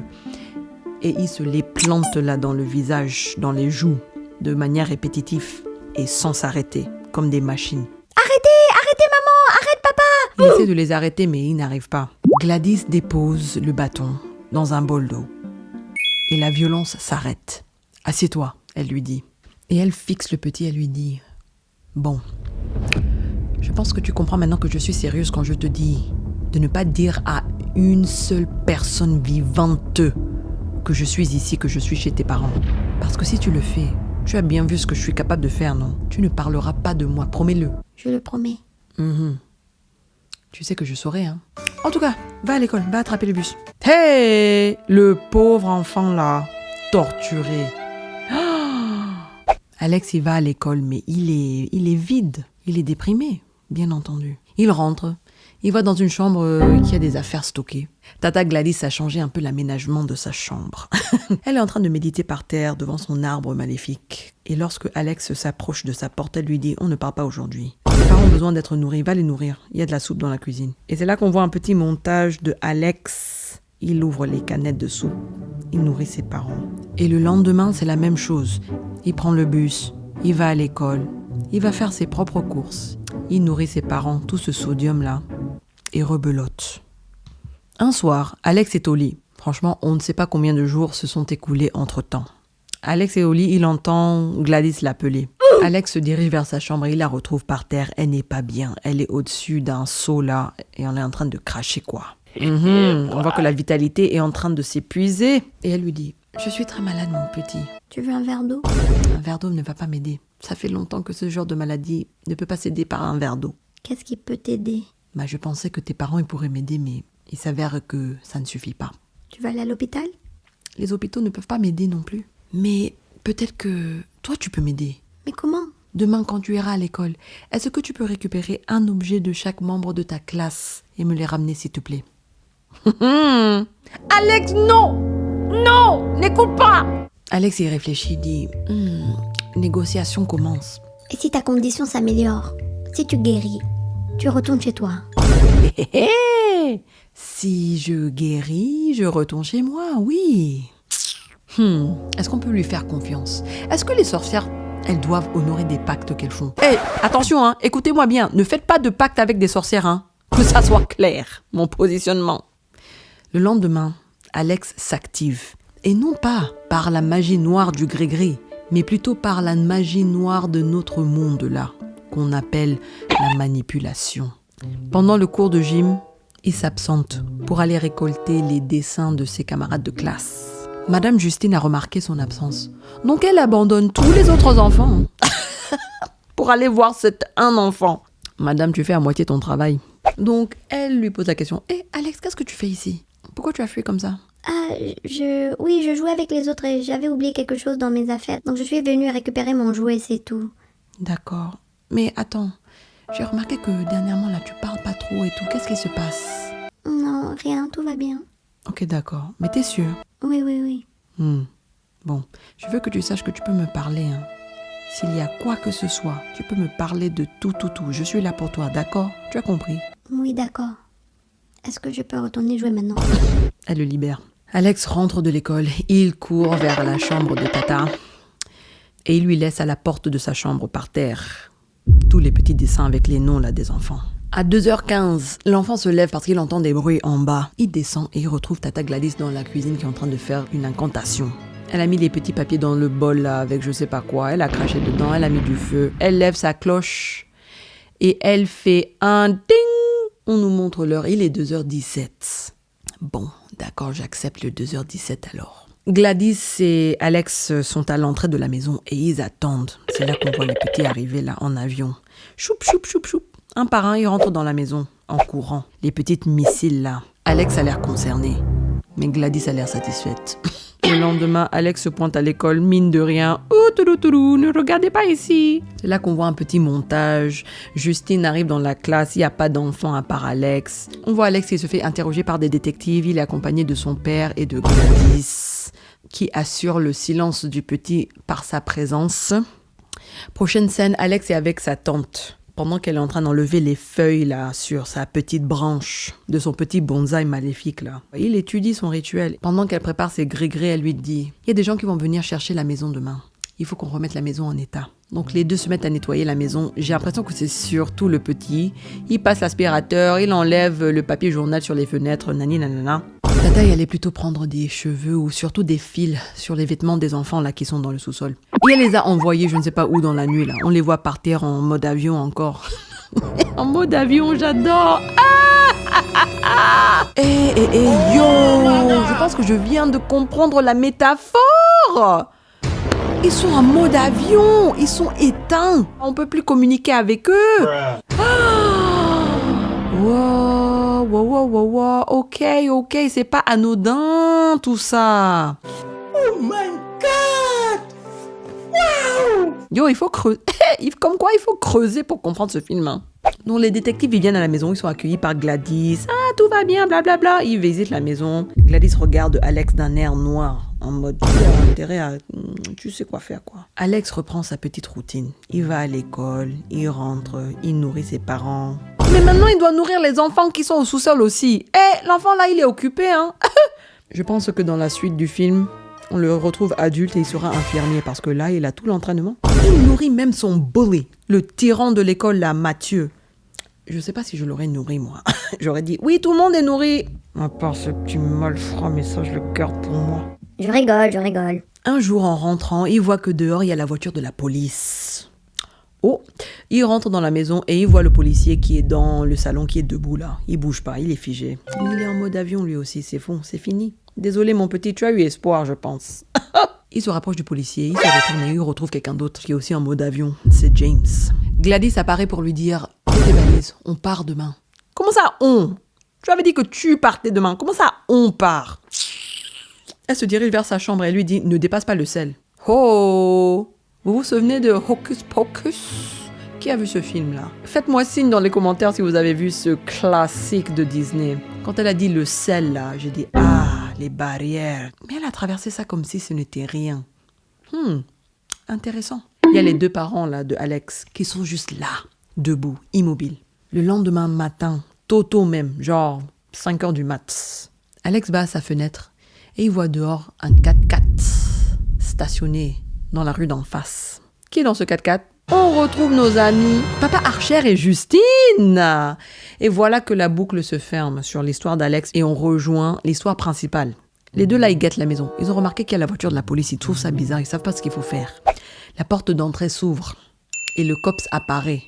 Justine le reconnaît direct. Elle dit ça c'est Paul, je le connais. Qu'est-ce qu'il fait ici lui? Et comme une poupée, il fait un geste de son bras genre venez. Il se retourne et il redisparaît dans la maison. Les deux hésitent mais il se dirige vers la maison. Alex les voit se diriger vers lui. Il voit sa prof. Il va se dépêcher pour s'habiller quoi. Donc les deux là, ils rentrent dans la maison. L'une va à droite, l'autre va à gauche. Justine voit Paul qui est au fond du salon et il fait un geste pour l'appeler vers lui. Pendant qu'elle se rapproche, papa a vu quelque chose par terre et lui dit « Attends !» Mais c'est trop tard. Le pied de Justine vient de juste un petit peu dépasser la ligne de sel. Et c'est là qu'on entend hurlement. Ah! Les poupées là, James et Paul, se mettent en mode attaque. Et ils foncent vers les deux là. Entre-temps, il y a le petit là qui est en haut. Il entend qu'il y a des brouhaha en bas. Ça le concerne pas trop. Il est en train de fixer ses parents là qui sont devant la porte de Tata. Et il s'avance vers eux. Pourquoi? Je ne sais pas, mais je comprends. C'est un enfant, il voit ses parents. Il veut les câlins, non? Le pauvre. Il s'arrête devant la ligne de sel. Juste devant. Entre-temps, les autres là, ils sont toujours en train de se débattre. Hein. Papa Archer, il essaye d'assommer James. Ça ne marche pas. Justine, elle se fait poursuivre par Paul. On retourne en haut et le petit, il n'a pas écouté, il n'a pas compris. Il lève le pied au-dessus de la ligne de sel et son petit doigt de pied, ping, ça touche le sol. Brap, les parents sont activés et ils foncent vers lui. En gros, c'était évident, mais bon. Petit garçon n'a pas compris. Gladys avait mis en place des gardiens, comme des chiens de garde là, ou des missiles si tu veux. Que si quelqu'un croise cette ligne, cette personne devient ton ennemi, tu les pourchasses. Et donc les parents sont programmés à attaquer quiconque dépasse la ligne de sel. Ils se mettent à foncer vers leur petit garçon là. Il court pour se réfugier dans sa chambre. Bon, je vais vous épargner les détails, hein, mais en gros, il y a des scènes de combat. Justine se bat contre Paul. Elle prend un épluche légumes même. Elle essaie de l'éplucher comme une patate. Le gars ne bouge pas. C'est là qu'elle comprend que, c'est pas une attaque normale. Il est pas juste en train de m'attaquer parce qu'on a coin-coin. Ok, il y a quelque chose d'autre qui se passe. Bon, d'accord. Et le combat entre Papa Archer et James est hilarant. Papa Archer, il le balance, il le fait voler de l'autre côté de la pièce. L'autre refonce vers lui, il le rebalance. L'autre se relève et refonce et il le rebalance. Et il continue à faire ça là. C'est trop marrant. Sinon, on a une petite référence au film classique d'horreur The Shining avec les parents d'Alex qui défoncent la porte de sa chambre pour l'attaquer quoi. Ça devait être un petit kiff du réalisateur qui voulait juste faire un petit clin d'œil, un hommage à un de ses films d'inspiration. Sûrement. Les réalisateurs, ils adorent faire ça. L'enfant essaie de fuir par la salle de bain. Voilà, les parents, ils continuent à essayer de le pourchasser. Et il fonce et va s'enfermer dans la chambre de Gladys. En bas dans la cuisine, Justine prend l'arme à feu de Paul. Elle le met dans son cou et elle pop. Il continue à l'attaquer, ça n'a rien fait. Elle met ça à sa tête, elle fait pop. Et là, il tombe. Parce que le parasite, c'est dans le cerveau. Comme les zombies. Papa Archer est en train de se faire attaquer méchamment par James. Il est en haut des escaliers là qui mènent au sous-sol. Et il a vu en bas les enfants, donc il sait que potentiellement son enfant est là. James se fait pop dans la tête. C'est notre go Justine qui apparaît derrière avec son weapons. Papa Archer se lève et il descend pour aller voir les enfants en direct. Donc le papa là, avec la lumière de son téléphone, est en train de regarder chaque enfant un à un. Mathieu, non c'est pas toi. Hello, monsieur va appeler la police, tu vois pas qu'il y a des enfants? Plutôt que de chercher ton enfant, tu peux peut-être déjà appeler la police que tous ces enfants-là soient en sécurité avant qu'on commence à trier et chercher le sien parmi ces enfants. Je comprends, ça doit être un instinct de survie du moment, tu ne réfléchis pas, tu cherches ton enfant parce que c'est c'est ton bébé, c'est ton gosse. Mais quand même, là, la façon dont il balance un enfant, c'est pas toi, dégage. C'était un peu égoïste. En même temps, c'est le père du bully de l'école. Je suis pas trop étonnée, qu'il soit égoïste comme ça. En tout cas, il cherche, il trouve pas. Il tombe plutôt sur Gladys qui nous fait coucou. Et elle arrache la chaîne là de son cou. Entre-temps, en haut, on a le petit là, Alex, qui est en train de fuir ses parents là, ils sont si forts qu'ils sont en train de défoncer chaque porte de la maison, comme si c'était fait de biscoffs, des biscuits. Dans la chambre de Gladys, Alex repère le bonsaï satanique et il va choper ça vite fait. Il prend une branche, il prend la perruque de Gladys et il va se réfugier dans sa salle de bain parce que ses parents, ils ont franchi la porte là, ils lui courent après. Et voilà une autre porte, une mainte porte que l'enfant doit fermer là. Il a bien appris, donc il prend le bâton, il se pique, il est en train de frotter son ketchup là partout sur ce bâton. Et là, on nous interpose deux scènes en même temps. Donc, l'histoire est en train d'avancer en parallèle. Pendant que lui, il est dans la toilette, Papa Archer est en train d'attaquer Justine. Il est en mode avion maintenant. Gladys apparaît derrière eux, là, dans la cuisine. Elle avance vers eux, mais lentement. À l'intérieur de la perruque de Gladys, Alex a trouvé un cheveu original de Gladys. Il prend ce cheveu-là et il l'embobine autour de son petit bâton. Dans la cuisine, Gladys regarde Justine dans les yeux pendant que l'autre là est en train de la tenir. Et c'est à ce moment-là que, avec ses petits bras, Alex, il casse ce bâton. Gladys a entendu, je ne sais pas comment, mais par la magie. Elle est connectée à tout ça. Et elle dit, oh non. Oh oui, madame, oh oui. La maison commence à trembler. Comme s'il y a un tremblement de terre, comme s'il y a une avalanche, comme s'il y a une tornade, comme s'il y a un tsunami qui arrive. Les enfants débattent du sous-sol, là, ils arrivent en criant, en courant. Et là, on a une des scènes les plus comiques des films d'horreur que je n'ai jamais vues. Et Gladys a compris ce qui se passe. Elle s'excite, elle a peur, elle commence à courir en criant elle aussi. Elle quitte la maison en courant. Les enfants, ils sortent par la fenêtre, par la porte d'entrée, ils détruisent tout. Ils sont en mode avion missile. Ils foncent vers elle. Elle traverse le quartier, elle traverse les maisons, les piscines, ce que tu veux. Les enfants, ils tracent, ils ne la lâchent pas, comme des missiles. Jusqu'à ce qu'ils la rattrapent devant la maison de quelqu'un comme ça. Et ils se ruent tous sur elle. C'est un peu un moment crescendo parce que entre-temps, tu as les parents d'Alex là qui sont en train de défoncer la porte de la salle de bain pour attaquer Alex. Il y a Papa Archer qui est en train d'étouffer Justine, qui, je ne sais pas pourquoi, elle a des poumons en acier. Elle tient toujours, ça fait déjà 10 minutes là qu'il est en train de l'étouffer. Et les enfants là, avec leurs petites mains, c'est assez grotesque à voir. Les petites mains cute là des enfants, ils la déchirent, coupée en petits morceaux.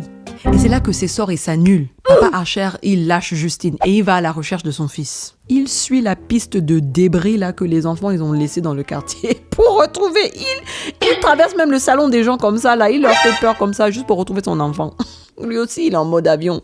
Il est en mode parent plutôt. Justine, elle reprend ses forces et elle monte pour aller voir Alex. Elle aussi, elle suit la piste de débris qui sont dans la maison pour retrouver le petit.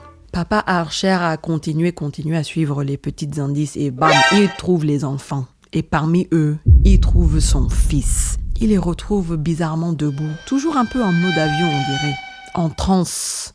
Et ils sont tous là à regarder les miettes de la sorcière par terre là. Papa appelle « Mathieu !» Son fils se retourne pour le regarder. « D'accord, donc il est un peu présent quand même. » Papa court vers lui et il va lui faire un gros câlin et dit « Ah, je t'ai trouvé !» C'est vrai qu'il faut le dire, hein. Il a vraiment fait la recherche de Scooby-Doo là, avec sa carte et ses règles. Il a vraiment fait un bon travail, il a retrouvé l'enfant. Sinon, du côté de Alex, Justine le retrouve dans la salle de bain avec ses parents. Eux aussi, ils sont toujours en moitié mode avion là, à genoux devant leur fils. Et il est en train de leur faire un gros câlin. Oh, c'est émouvant quand même. C'est là qu'on retrouve la voix de notre petite narratrice. Je pense que c'est une fille, hein. Ça se trouve que ce n'est pas une fille, je ne sais pas. Je vais dire que c'est une narratrice. Elle nous raconte que les parents d'Alex, ils continuent à manger de la soupe. Mais c'est pas lui qui les nourrit cette fois-ci. Elle sous-entend qu'ils sont à l'hôpital.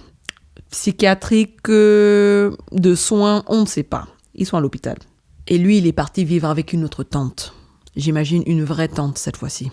Elle nous raconte aussi que tous les enfants ont retrouvé leurs parents et qu'il y en a même parmi eux certains qui ont recommencé à parler cette année. D'accord. Donc ce mode avion est comme un effet secondaire. Comme le Covid là. Ça traîne. Cut to black. Et voilà, ainsi se termine le film Weapons, alias Évanoui.